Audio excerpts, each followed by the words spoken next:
हरिओम। समस्याएं सिर्फ अभाव में नहीं होती हैं, समस्याएं सुविधाओं के साथ भी जुड़ी हुई हैं।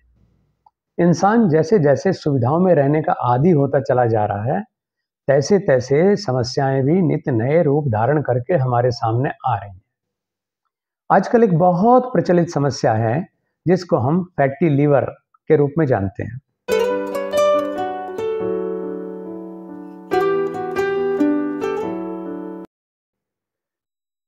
इसका अगर परीक्षण करने लगें तो डॉक्टर्स प्राय कहते हैं कि इसको हम सिम्टम्स के आधार पर ही समझ पाते हैं। तो सिम्टम्स क्या हैं? तो सिम्टम्स इसके हैं कि हमारा वजन कम होना शुरू हो जाए, पेट में दर्द रहने लगे, काम के प्रति उत्साह कम लगे, यानी एनर्जी लेवल आप अपना कम महसूस करने लगें, और ये और अधिक अगर बढ़ने लगती है तो फिर हमें जॉन्डिस की तरफ ले जाती है, और या फिर और भी गंभीर परिणाम इसके हो जाते हैं जिनको हम कैंसर और सोराइसिस जैसी नामों से जानते हैं। यानी ये समस्या, फैटी लीवर की समस्या कुछ नहीं है, लेकिन फैटी लीवर की समस्या के परिणाम बहुत घातक हैं। इसलिए स्वाभाविक है कि मननाथ मनुष्य हम मनन करें और उसका समाधान खोज लें। योग के पास सब समस्याओं का समाधान है ही, इसमें तो कोई संशय नहीं है। तो फिर इसका इलाज क्या है? इसका इलाज भी जब तक कोई बीमारी डायग्नोस ना हो तब तक इसका इलाज भी कुछ नहीं है। इसका इलाज है लाइफ स्टाइल में, यानी जीवन शैली में परिवर्तन लाना, कुछ यौगिक क्रियाओं को करना। इससे उल्टी गिननी शुरू हो जाती है, गिनती। और जब रोग की उल्टी गिनती गिननी शुरू हो जाए तो समझिए आप सामान्य की तरफ बढ़ रहे हैं। योग प्राकृतिक जीवन शैली का एक सुंदरतम रूप है। गलती हम क्या करते हैं कि योग में भी हम केवल आसन, प्राणायाम, बंद मुद्रा, ध्यान आदि के सहारे हो जाते हैं और अपनी जो प्राकृतिक दिनचर्या है उसको छोड़ देते हैं। बहुत से लोग ऐसे मिलते हैं जो ये कहते हैं कि हम योगा करते हैं। योगा, हाँ योगा ही कहते हैं लोग आजकल, योग को योगा कहते हैं कि हम योगा करते हैं तो हमारा प्रॉब्लम तो ठीक हुई नहीं। तो हमने कहा आप पैदल कितना चलते हैं, ये ज़रूरत ही नहीं पड़ती, हमारे पास आपके आशीर्वाद से गाड़ियाँ हैं, 3-3 गाड़ी खड़ी हैं घर में, तो क्या ज़रूरत है पैदल चलने की? नहीं, जग जाइए।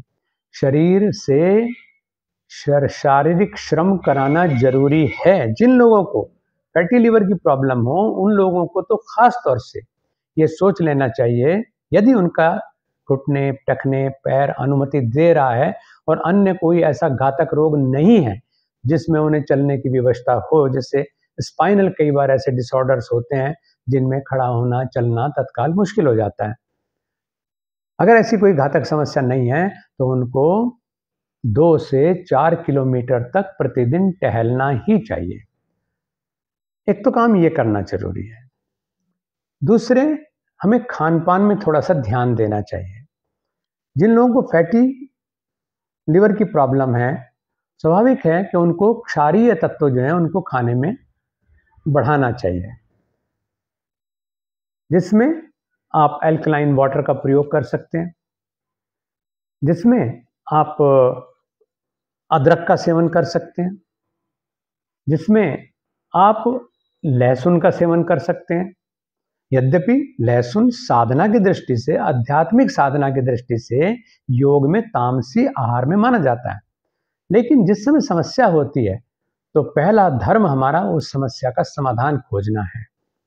अगर हम शरीर से स्वस्थ रहेंगे, निरोग रहेंगे, तो फिर इन चीज़ों को फिर से छोड़ करके हम आगे बढ़ सकते हैं। यानी शारीरिक श्रम इसके लिए बहुत ज़्यादा जरूरी है। गंभीर समस्याएं सामने हैं, चुनौती दे रही हैं फैटी लिवर के रूप में, तो उनको हल्के में मत लीजिएगा, क्योंकि सोराइसिस एक ऐसी प्रॉब्लम है जो कई बार तो आने के बाद जाने का नाम ही नहीं लेती है। कैंसर भी ऐसी ही समस्या है जो आकर के फिर गड़बड़ ही करती है। जॉन्डिस भयंकर रूप ले ले तो जानलेवा सिद्ध होता है। इसलिए कुछ आसान सी क्रियाएं और सैर, मैंने कहा, ये बहुत जरूरी है। प्रतिदिन हमें इतना श्रम जरूर करना चाहिए कि हमें पसीना आए।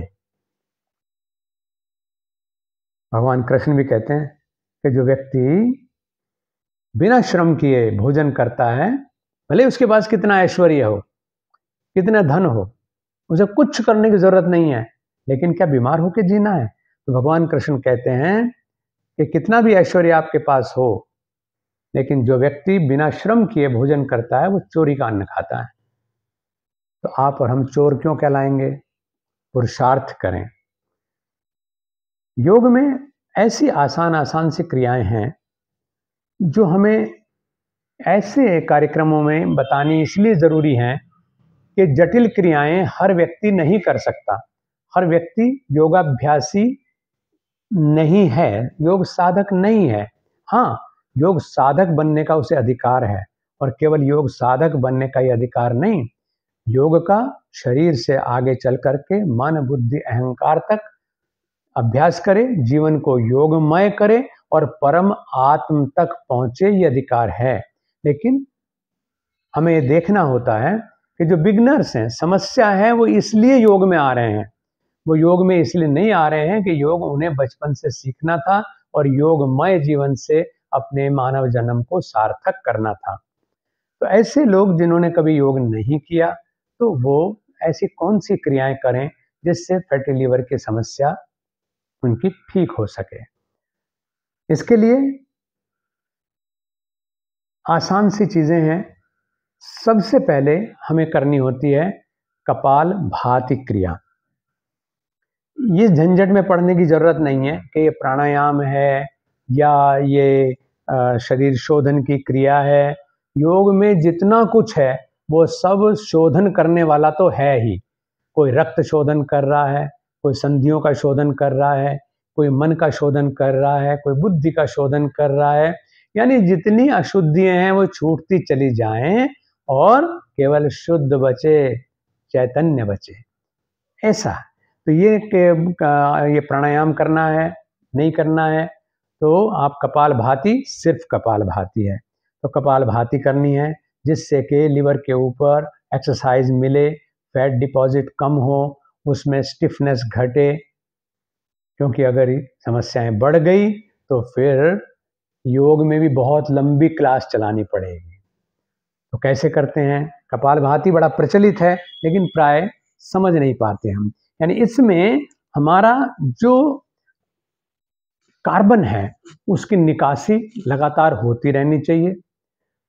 ऑक्सीजन युक्त रक्त जो है वो हमारे लिवर को मिले, और लिवर को मिलेगा तो स्वाभाविक है कि उससे जो ये इंडस्ट्री है लिवर अपने आप में पूरी, लिवर फेलियर से अगर बचना है तो फिर हमें कपाल भाती करनी चाहिए। इसके अलावा और आसान सी क्रियाएं मैं आपको बताता हूं, उनको मेरे साथ साथ सीखिए। कपाल भाती का जो एडवांस वर्जन आपको भारत योग की क्रियाओं में बताया गया वो है विरेचन क्रिया। तो ये मान करके चलें कि मैं सुबह शाम कम से कम 2 बार जो है, 2 समय मैं कपाल भाती का और विरेचन क्रिया का अभ्यास करूंगा। विरेचन क्रिया में आपको बैठे बैठे भी कर सकते हैं, खड़े खड़े भी कर सकते हैं, बस इससे आगे मत जाइएगा, वरना लोग चलते चलते भी करने लगे हैं। कुछ लोग सोचते हैं कि विरेचन तो अच्छा ही है, लेटे लेटे कर लें। ये अब्यूज ऑफ साइंस है और उसका कमतर मूल्यांकन है, उस समय बचना चाहिए। अभ्यास अपने आसन पर करें, खाली पेट करें, मन से थोड़ी देर के लिए शांत होकर के अपने आप को शांत देखने के बाद करें, जिससे कि आप क्रिया के ऊपर अच्छे से फोकस कर सकें। विरेचन क्रिया में 2 राइट एंगल्स हैं। एक राइट एंगल है जो हमने हाथों पर बनाया है, यानी बाजू सीधे हैं इनको राइट एंगल पे, और दूसरा राइट एंगल है जब हम बाजू को ऊंचा उठाते हैं, तो यानी यहाँ पर एक राइट एंगल बन जाता है। तो ये खास तौर से ध्यान रखना है। सांस भरना है, 2 राइट एंगल हो गए, और फिर सांस छोड़ना है, ऐसे।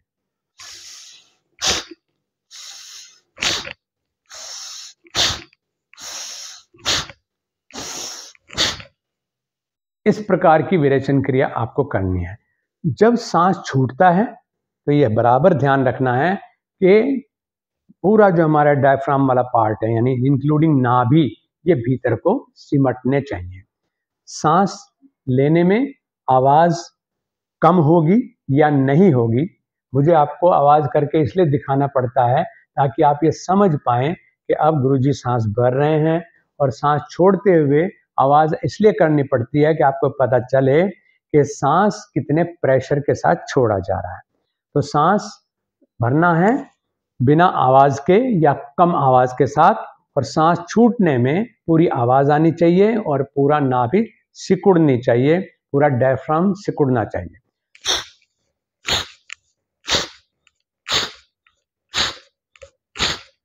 अब आपको सांस छूटने की ही आवाज आ रही थी, बस यही आपको करना है। और इसके आप ये सोचें, अपनी क्षमता के अनुसार कोई व्यक्ति 50 सांस का एक राउंड ले, कोई 100 सांस का एक राउंड ले, कोई 15 सांस का एक राउंड ले। आपकी सामर्थ्य में जितना हो सकता है उतना करिए, करना जरूर है। अगर आप तेज वाहन से चलेंगे थोड़ा जल्दी मंजिल पे पहुंच जाएंगे, अगर आप पैदल चलेंगे थोड़ा देर से पहुंचेंगे, कोई चिंता की बात नहीं है, जो चलेगा वो पहुंचेगा जरूर। एक तो ये काम है। दूसरा फिर आता है कपालभाति। कपालभाति में सांस के प्रेशर की आवाज नहीं होनी चाहिए, यानी जितना प्रेशर मैं इसमें दे रहा था, जितना लंबा सांस विरेचन में छोड़ रहा था, उसका भी जस्ट लेस देन हाफ सांस का फोर्स रहे, ये देखना है। इसमें फोकस है कि मुझे हर बार नाभि को सिकुड़ने देना है, नाभि को भीतर की तरफ धकेलना है।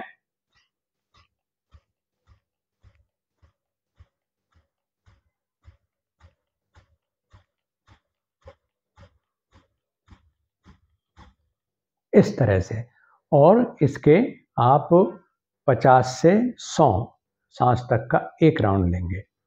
इसके भी 3 से 5 राउंड करने का आप अभ्यास करिएगा। इतना काम करने के बाद आपको एक काम करना है जिसको हम बोलते हैं घूर्णिका मुद्रा।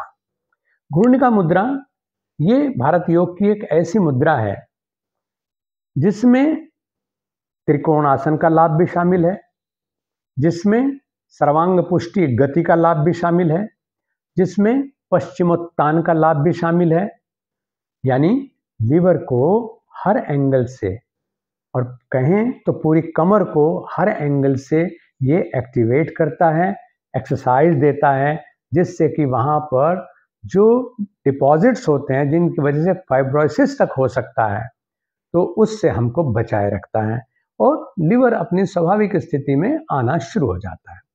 करना क्या है, यहाँ तक कि जो फाइब्रॉइड की समस्या है, छोटी छोटी रसोलियाँ बन जाती हैं कई बार महिलाओं में, उस तक से इसको फायदा मिलता है। जितना झुक सकें,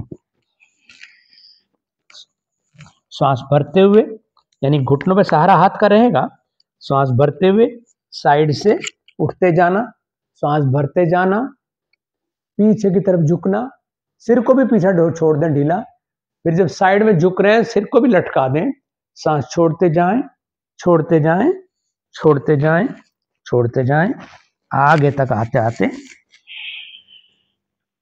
पूरा सांस छोड़ दें। फिर सांस भरते हुए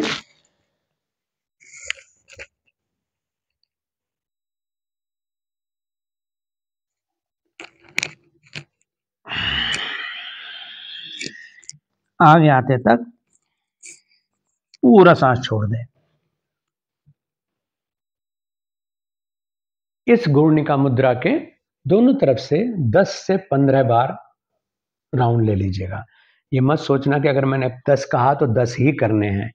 ऐसे भी लोग होंगे जिनको 5 बार करने में भी असुविधा हो, क्योंकि ये उनके लिए है जिनके पास समस्या है, साधना नहीं है। तो जिनके पास समस्या है और साधना नहीं है, तो उनको साधना के गुर बहुत हल्के हल्के हमको देने होते हैं।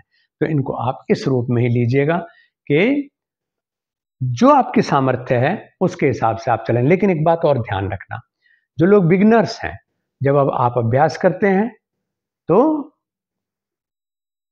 माचिस जलाएंगे तो अंधेरा भागेगा, मोमबत्ती जलाएंगे, दीपक जलाएंगे, अंधेरा भागेगा। ऐसे ही जब आप अभ्यास करेंगे तो उस समय जो अंधेरे हैं, हमारे असंतुलन यानी खांसी के माध्यम से, छींक के माध्यम से, पसीने के माध्यम से, विंड के माध्यम से, उत्सर्जन जिन तरह से भी हो सकता है, अगर लग रहा है कि उत्सर्जन जरूरी है तो आसन बीच में छोड़ दें, क्रिया बीच में छोड़ दें, उत्सर्जन से मुक्त हो जाएं, फिर आकर के अपना अभ्यास करें। इसके बाद हम अगली क्रिया लेते हैं गोमुख आसन। गोमुख आसन में यहीं बैठे बैठे ही आपको यह आसन करना है। बाएं पैर की एड़ी को दाहिने हिप से सटा दें और जो दाहिने पैर की एड़ी है उसको बाएं हिप से सटा दें। यानी ऐसे बैठें कि दोनों घुटने एक दूसरे के ऊपर आ जाएं, इस तरह से, यानी कमर सीधी रहे। ठीक है।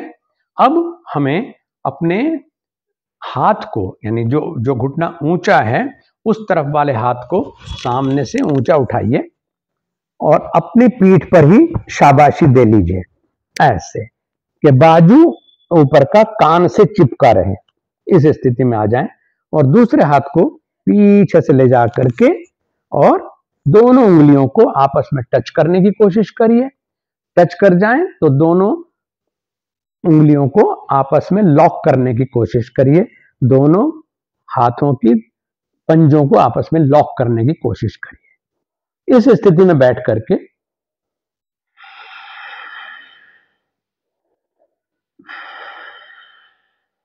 पूरे लंबे सांस लेने का अभ्यास करें। उसके बाद पीछे वाले हाथ को आगे ले आएं और ऊपर वाले हाथ को भी आगे ले आएं, कंफर्टेबल हो जाए, कंधों को ढीला छोड़ दें। ऐसा करने के बाद फिर यही स्थिति दूसरे पैर पे भी हमें दोहरा लेनी है। यानी इस बार दाहिना पैर नीचे आ जाएगा और बायां पैर ऊपर रहेगा। और उसी तरह से हाथ को कान के पास लेकर के अपनी पीठ को छुएं और दूसरे हाथ को पीछे से ले जाकर के नजदीक रखें। लंबे सांस लीजिए। ये भी अपनी सामर्थ्य के अनुसार हैं। कुछ साधक ऐसे हैं जो आराम से 10 से 15 सांस रुक सकते हैं। कुछ ऐसे हैं जिनको लगता है कि 5 बार बैठ गए तो भी बहुत है। हाँ, इतना ज़रूर हो, आप भले ही 5 बार से शुरू करें, भले ही 10 बार से शुरू करें, लेकिन आने वाला दिन आज से बेहतर होना चाहिए। यानी आगे बढ़ना है, पीछे नहीं हटना है, धीरे धीरे चलेंगे। इसके बाद हम अगला अभ्यास लेते हैं लेट करके। लेट करके हमें फैटी लिवर की समस्या से निजात पाने के लिए मत्स्य आसन का अभ्यास करना है। मत्स्य आसन के अभ्यास के लिए पद्मासन लगाना होता है इस प्रकार से, और इस पद्मासन के साथ ही हम सुप्त पद्मासन के बाद ऐसे सुप्त पर्वत की अवस्था में आ जाते हैं। हथेलियों को कंधों के नीचे ऐसे ले लेते हैं और सीना ऊंचा उठाते हुए सिर के ऊंचे भाग को जमीन से छू देते हैं।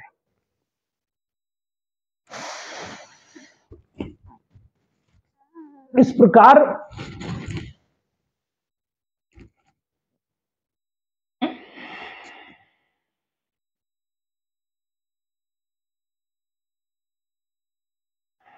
यहां सांस चलता रहता है। जितनी देर हो सके रुके और फिर हथेली सिर के पास ला करके धीरे से सिर को हटा देते हैं और फिर वापस पैरों के पास हाथ ला करके और पद्मासन को खोल देते हैं। जो लोग अभ्यास करते हैं उनके लिए तो आसान है, लेकिन जो नहीं करते, करना उनको भी है। तो इसलिए यहाँ पर फिर हम अर्ध मत्स्य आसन सजेस्ट करते हैं। जिन लोगों को पद्मासन का अभ्यास नहीं है या मेडिकली जिनके घुटनों में ऐसी समस्याएं हैं या कूल्हे में ऐसी समस्या है, क्योंकि एजिंग पीपल भी हैं, जिनको बड़ी उम्र के लोगों को फैटी लीवर की समस्या हो जाती है तो वो पद्मासन नहीं लगा सकते, तो उनके लिए विकल्प है वो लेटे लेटे सीधे लेट करके भी इस क्रिया को कर सकते हैं। उन्हें उसी तरह से कंधों के नीचे हथेली लेनी है और यहीं पर सांस भरते हुए हथेली पर थोड़ा जोर डालेंगे, सीना ऊंचा उठाएंगे, सिर का ऊंचा भाग जमीन से छू देंगे, सीना ऊंचा रहेगा, गर्दन पे खिंचाव रहेगा और वो भी सांस जारी रखेंगे। एक बार देखें।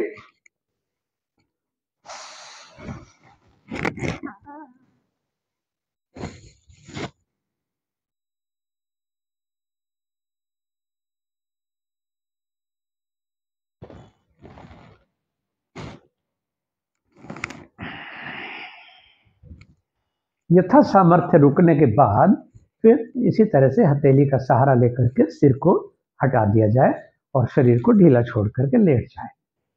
भले ही आप 3-4 बार दोहरा लें, लेकिन अति सर्वत्र वर्जयेत, अति नहीं होनी चाहिए। ये बात हमें बराबर ध्यान रखनी है। यहीं पर हम एक आसन विशेष रूप से लेते हैं जिसको हम नौकासन बोलते हैं। इसमें सीधे लेटे हुए हैं, हथेलियां जंघाओं से मिला लेते हैं और श्वास भर करके दोनों तरफ से बराबर उठ जाना होता है, यानी पीठ लोअर बैक जिसको आप कहते हैं वो जमीन पे रहेगी और बाकी हिस्सा उठ जाएगा। जैसे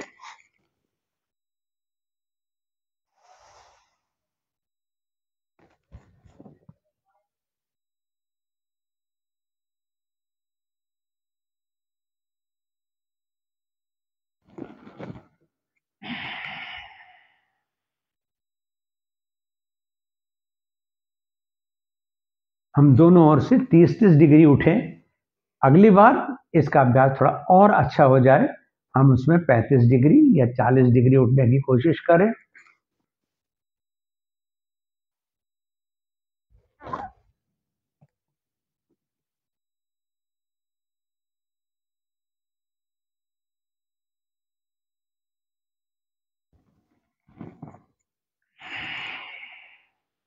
फिर बदन को ढीला छोड़ दें। इतना काम हमें करना है। अंतिम अभ्यास जो आपको लेना है इसमें वो है शक्ति चालिनी मुद्रा। शक्ति चालिनी मुद्रा में पैरों को फोल्ड कर लेंगे, हथेलियों को जमीन पर रखेंगे, पेट को बिल्कुल ढीला रखेंगे। बस ध्यान ये रखना है कि श्वास धीरे धीरे भरेंगे और बिल्कुल जैसे साइकिल में आपके ट्यूब में हवा भरी होती है ना, और पंचर हो जाए, बारीक पंचर, तो आप सुबह हवा भरते हैं, शाम तक वो फिर से टायर खाली हो जाता है, धीरे से छूट जाता है, पता नहीं कब में वो पंचर ढूंढे तो पाता नहीं। ऐसे ही ये सोचें कि नाक सांस लेने के लिए है, पूरे प्रेशर से भी हम सांस ले सकते हैं और बहुत कम प्रेशर से भी सांस ले सकते हैं। बहुत धीमी गति से श्वास छोड़ते जाएं, छोड़ते जाएं, छोड़ते जाएं, छोड़ते जाएं, छोड़ते जाएं, जब तक पेट बिल्कुल दब करके कठोर ना हो जाए। जब लगे कि पूरा सांस छूट गया तो फिर सांस भरते जाएं, भरते जाएं, भरते जाएं, पूरा पेट फुटबॉल बन जाए, जितना हो सके नाभि ऊंचे चली जाए और फिर इसी तरह से सांस छोड़ते जाएं, छोड़ते जाएं, छोड़ते जाएं, छोड़ते जाएं। यानी एक सांस को लेने और छोड़ने में लगभग अधिकतम समय लगे, यानी 2 मिनट भी लग जाए तो कोई बहुत अच्छा है कि 1 मिनट सांस छूटने में लग जाए, 1 मिनट सांस भरने में लग जाए। अगर कुछ लोग ऐसे हैं जो नहीं इतना लंबा कर सकते तो आधा मिनट सांस भरने में लग जाए, आधा मिनट सांस छोड़ने में लग जाए। इस प्रकार से शक्ति चालिनी मुद्रा उनको करनी है। पेट को ढीला छोड़ दें और रिलैक्स करें।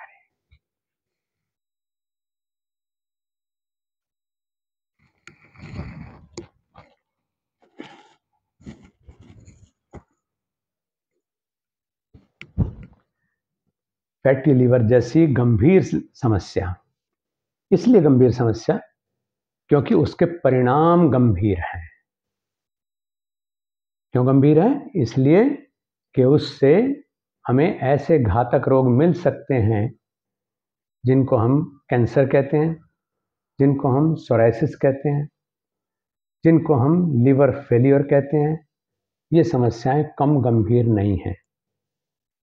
बस इस तरफ से हमें जागरूक रहना है और रिवर्सल प्रोसेस आपके हाथ में है कि अगर आपको बता दिया गया है कि आपको फैटी लीवर है तो आप उसको रिवर्स गियर में डाल सकते हैं। मैंने कहा कि उसकी उल्टी गिनती शुरू कर सकते हैं और उल्टी गिनती शुरू करने का सर्वोत्तम साधन है नियमित योग साधना, स्वयं पर विश्वास करना और विद्या पर विश्वास करना।